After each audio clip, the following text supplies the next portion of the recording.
Mr. Chairperson, I rise to oppose the introduction of the Viksit Bharat Shiksha Adhishtan Bill 2025 under Rule 72(1) of the Rules of Procedure and Conduct of Business in the Lok Sabha.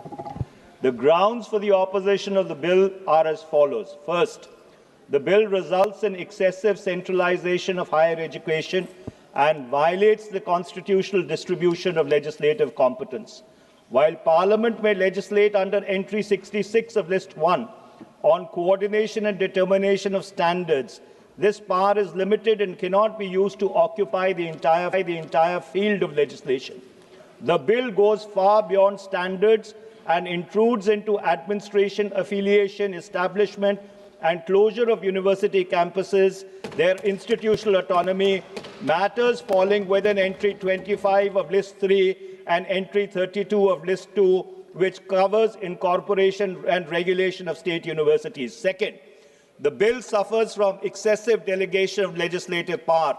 Vast and substantial, ranging from accreditation frameworks, degree-granting powers, penalties, institutional autonomy, and even supersession are left to be determined by rules, regulations, and executive direction. This abdication of essential legislative functions violates settled constitutional principles governing delegated legislation. Third, the bill undermines the autonomy and independence of statutory regulatory bodies by making them bound by policy directions of the central government and subject to supersession at executive discretion. Such provisions erode institutional independence and offend the constitutional requirement of fairness, non-arbitrariness, and check on executive power under Article 14. Fourth, the bill also concerns Article 19(1)(g) of the Constitution of India by subjecting educational institutions to pervasive executive control, graded autonomy, intrusive compliance requirements, severe penalties and closure powers. It imposes disproportionate and unreasonable restrictions on the right to carry on education as an occupation. While regulation in the public interest is permissible under Article 19(6), the bill goes far beyond reasonable regulation and vests unguided overboard powers that fail the test of proportionality as laid down by this House and the Supreme Court. And last, Mr. Chairperson, sir, I oppose the bill given the overriding clause given by this bill over all other laws, coupled with the powers to supersede existing regulations, raising serious concerns of arbitrariness, legal uncertainty, impacting institutions established under state laws without any safeguards. And I do hope, Mr. Chairperson, sir, that the Minister would reply to each and every ground on which the introduction of this bill has been opposed. Thank you very much, Mr. Chairperson, sir. I rise to oppose the introduction of the Sustainable Harnessing and Advancement of Nuclear Energy for Transforming India Bill 2025 under Rule 72(1) of the Rules of Procedure and Conduct of Business in the Lok Sabha on the following grounds. First, the bill confers sweeping and pervasive powers on the central government across licensing, regulation, acquisition, tariff fixation, exemptions, emergency powers, and even novation of private contracts.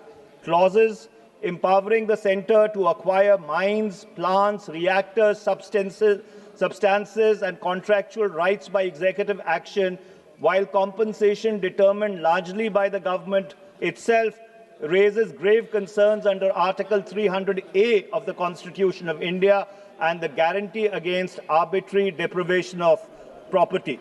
Second, permitting profit-seeking private participation in ultra-hazardous nuclear activities while simultaneously limiting liability, granting statutory immunities, and restricting judicial remedies undermines the state's non-delegable public trust obligations over life, health, and the environment.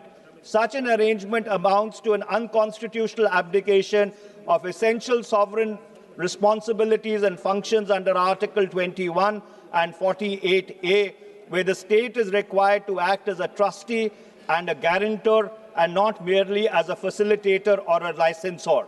Third, the bill suffers from excessive delegation of essential legislative functions.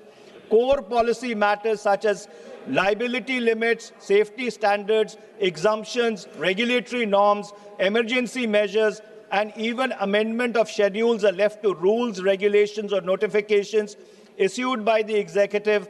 This abdication of parliamentary responsibility violates settled constitutional limits on delegated legislation under Article 245 and 246.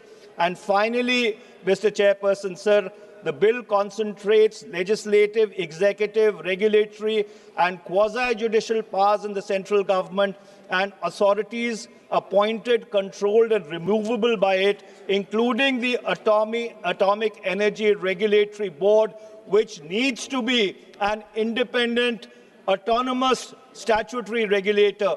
The absence of institutional independence, coupled with wide direction issuing powers and insulation clauses, undermines the doctrine of separation of powers, which is a basic feature of the Constitution. On these grounds, I strongly oppose the introduction of this bill.